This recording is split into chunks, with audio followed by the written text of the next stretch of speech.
ac yn cysegru fy mywyd yn llawn i fyw.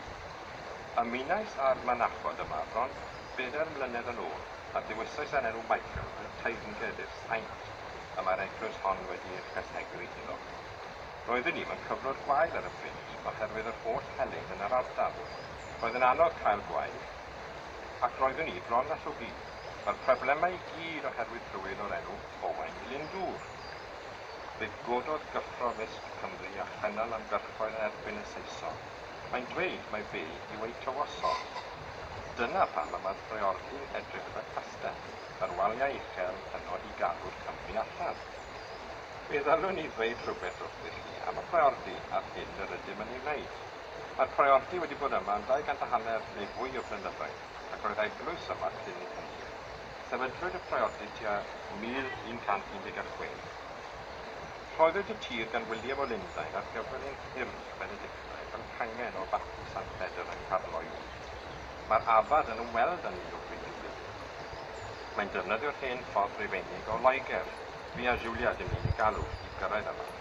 Mae'n ffordd dda, mae digon o le'r diogen aros dros nos. Gyda llaw, mae sôn mae ein prior ni, John Marwent, bydd abad Carloiw cyn bod hyn.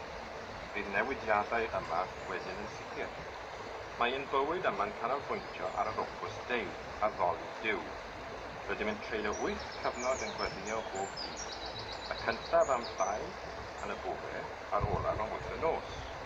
Rhwng yr addoli rydym yn gwaith arall, cynnal a chadw'r adeiladau, copi o'r llyflau ar gyfer addoli, trin y gerddi a'r tir a darparu llety i ddeithwyr a chynorthwy o bobl sy'n dlawd yn hen neu saf.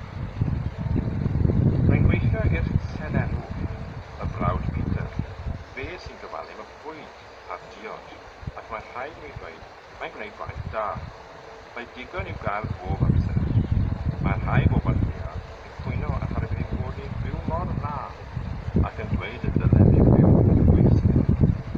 Ond does dim byd yn atal unrhyw un ohony'n rhaid ymuno â ni, heblaw am orfod byw i ddilyn ein rheolau llym. Beth bynnag, mae'n rhaid i mi fynd. Mae'n rhaid i mi groesi'r ffos a'r neges dros y brawd Peter. Y drwg yw mae'n hwyr ac mae'n trwllwyd. A gallaf weld bod niwl gwyn dros y caeau o'r ffrafon. Dwi'n gwybod y dylwn i gael cysur o bresenoldeb Duw. Ond mae ofn arna i bob tro byddaf yn gorfod croesi'r ffos allan.